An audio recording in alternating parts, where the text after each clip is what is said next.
Creo que la justicia restaurativa y en particular el sistema de responsabilidad de adolescentes en Colombia responde a una frase y una palabra célebre que dijo Vanessa Strong en el 2006.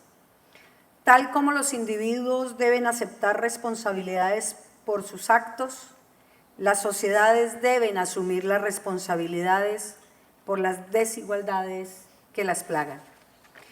Creo que la visión del sistema de adolescencia, que no es colombiano, sino es la implementación de muchas de las convenciones, de los acuerdos y de los diálogos en torno a cómo tratar a los niños, niñas y adolescentes, y que responden a un sinnúmero de dudas dentro de la comunidad internacional que quedaron plasmadas en la Convención de Beijing, en las reglas de la ONU, en los principios que generan el manejo, nos han permitido establecer la justicia restaurativa.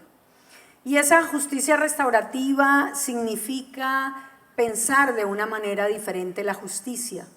Y siempre que miramos este aspecto, hablaba el doctor Octavio de la justicia de la Corte Suprema de Justicia. Pero la Corte Suprema de Justicia, desde ese punto de vista, tiene una mirada que hoy encarna también la restauración. Y encarna la restauración que queremos verla dentro de un sistema real de adolescencia e infancia. Cuando nosotros pensamos en que la justicia se centra en resolver el problema y establecer responsabilidades y obligaciones, también es muy importante para esos niños, niñas y adolescentes, como actores de ese sistema de responsabilidad, poner la mirada en el futuro de esos niños, niñas y adolescentes.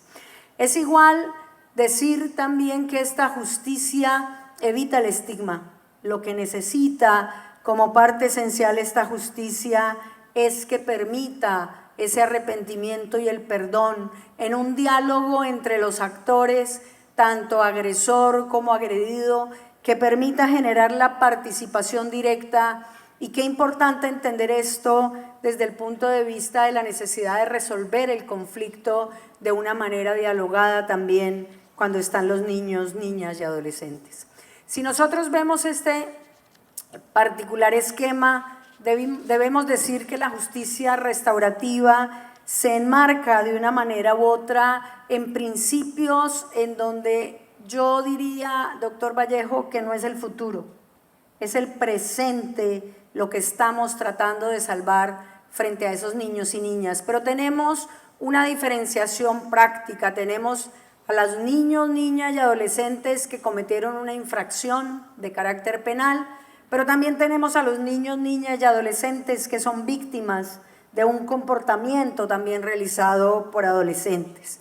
Y desde ahí la justicia en Colombia y la ley 1098, que les comento, así como les comenté a algunos de ustedes la vez pasada en el anterior seminario, significa repensar la justicia que estamos aplicando, y por esa razón el Consejo Superior de la Judicatura, el Instituto Colombiano de Bienestar Familiar y el Ministerio de Justicia está realizando un trabajo para, esperamos, radicar el proyecto de ley en máximo 2 semanas en el Congreso de la República. Estoy presionando el concepto, doctor Vallejo, que es el último que nos falta para poderlo hacerlo realidad.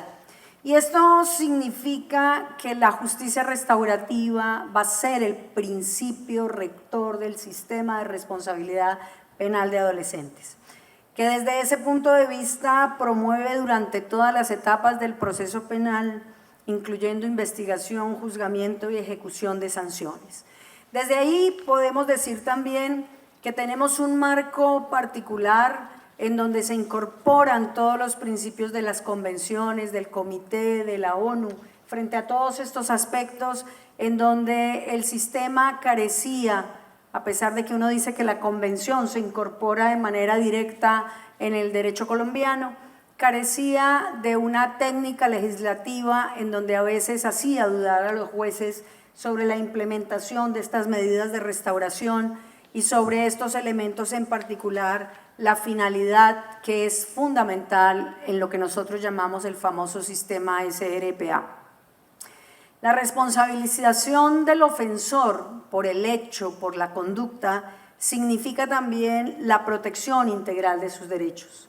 Y desde ahí, lo decía usted, doctora Marta, no le estamos regalando nada, tiene derechos, y desde ese punto de vista también se garantizan los derechos a la verdad y a la reparación integral de las víctimas. Todo ello por medio de un procedimiento que sin lugar a dudas tiene participación activa del Estado, pero tiene corresponsabilidad. Corresponsabilidad con la familia, corresponsabilidad con la sociedad, corresponsabilidad con el Estado.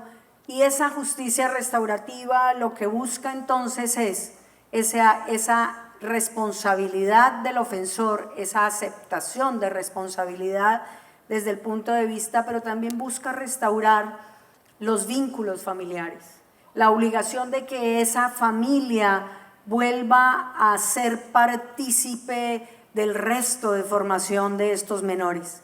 En muchos casos en Colombia, y en particular lo han visto ustedes, que son los actores del sistema, jueces y juezas. Y bueno, aquí nuestro amigo español Javier, que ha hecho y conoce parte fundamental del sistema colombiano, pues nos lleva a buscar la inclusión social de niños que han sido excluidos desde su nacimiento, su crecimiento y obviamente desde el punto de vista particular de una sociedad que no los ha incluido lamentablemente. La justicia restaurativa puede ser resumida entonces como una justicia reparadora, y desde ese punto de vista creo que a nivel internacional y mundial, y vísperas del Congreso General, ya no de preparación como en el tema de adolescencia e infancia, sino el Congreso General que se realizará el año entrante en Madrid, pues habrá que mirar cuáles son las acciones que concretan en un país la justicia restaurativa. Como Ministerio de Justicia, nosotros tenemos en este momento, en lo que va corrido del 2024, ha recibido 4.481 adolescentes que ingresaron por diferentes delitos. Esta cifra refleja la necesidad de fortalecer programas de prevención y de atención, así como promover alternativas que ofrezcan mejores oportunidades a esos jóvenes y las familias. La distribución por género es llamativa en esta clase de sistema de responsabilidad de adolescentes. Tenemos 3.891 niños y tenemos el 13% de niñas, es decir, el 589 adolescentes. Desde ese punto de vista sabemos que en Colombia la responsabilidad está de 14 a 18 años, responsabilidad penal, y desde ese punto de vista también debemos decir que los principales delitos que se cometen en Colombia por estos adolescentes, tenemos hurto en 1.084 casos, tráfico, fabricación o porte de estupefacientes en 578, violencia intrafamiliar en 412 casos.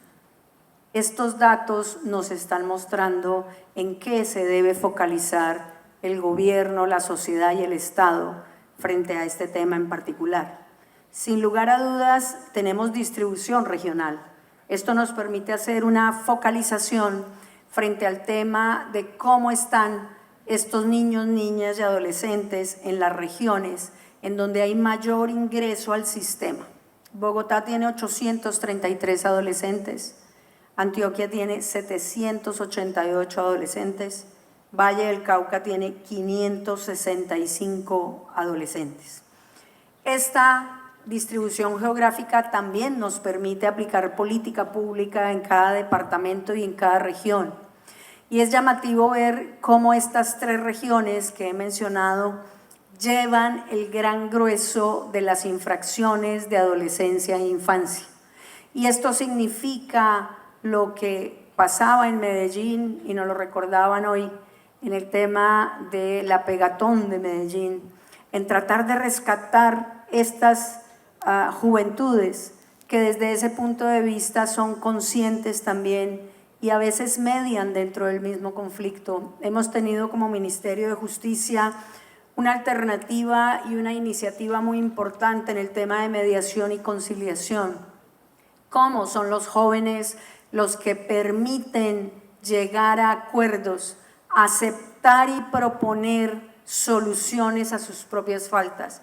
Cómo de una u otra manera esto constituye una alternativa en un proceso de responsabilidad. Pero no olvidemos que la corresponsabilidad en la Ley 1098 es la regla. ¿Qué está pasando con las familias? ¿Qué está pasando con esa sociedad? En un mundo en donde los niños, niñas y adolescentes, en este número en particular, están realizando conductas e infracciones, e incluso estamos viendo también el fenómeno de la violencia intrafamiliar en aumento. Esto nos lleva a la inclusión de programas de justicia terapéutica que están en el proyecto de la Ley 1098, que va a salir pronto a ser radicado en el Congreso, que genera y brinda un apoyo integral, sin lugar a dudas, a las necesidades emocionales y psicológicas de los jóvenes.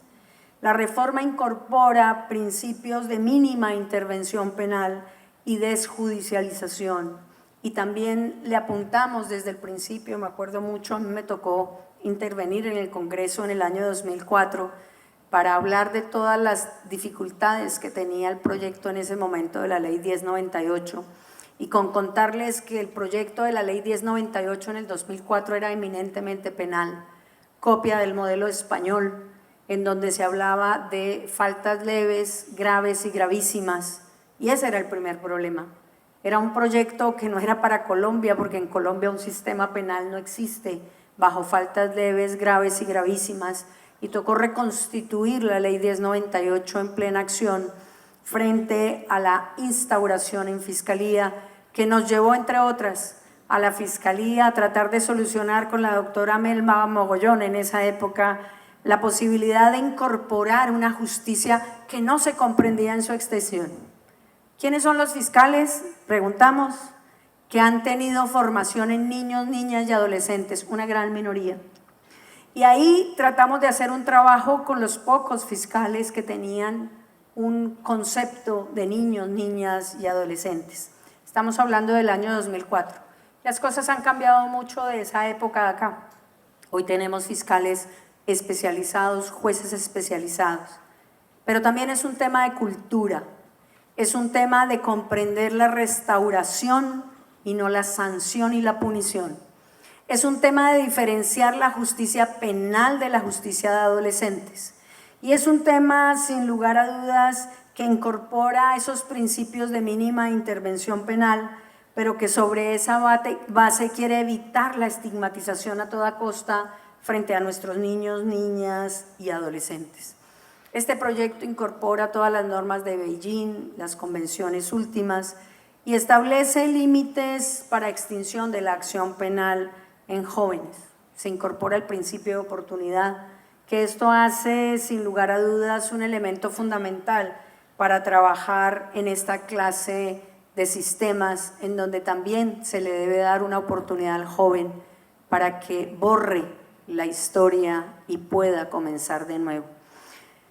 Yo quisiera terminar diciendo dos cosas importantes. Primero, agradecer el trabajo que ha hecho y ha realizado el Consejo Superior de la Judicatura, en donde el doctor Vallejo ha sido símbolo de permanencia en una justicia que es compleja, en una justicia que no es fácil de entender y que no entiende la sociedad como la necesidad de eso que decía Vanés cuando comencé la intervención.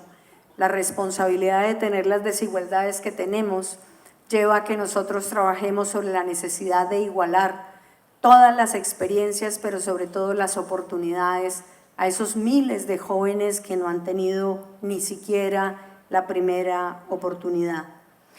La justicia restaurativa entonces no tiene su origen en los sistemas de justicia juvenil, sino que tiene su origen en la criminología penal, pero que además es una visión totalmente contraria al sistema punitivo. La justicia restaurativa logra establecer, sin lugar a dudas, una lógica inversa, y es trabajar sobre la base de reparar a ese joven, no de sancionar a ese joven, no de estigmatizar a ese joven.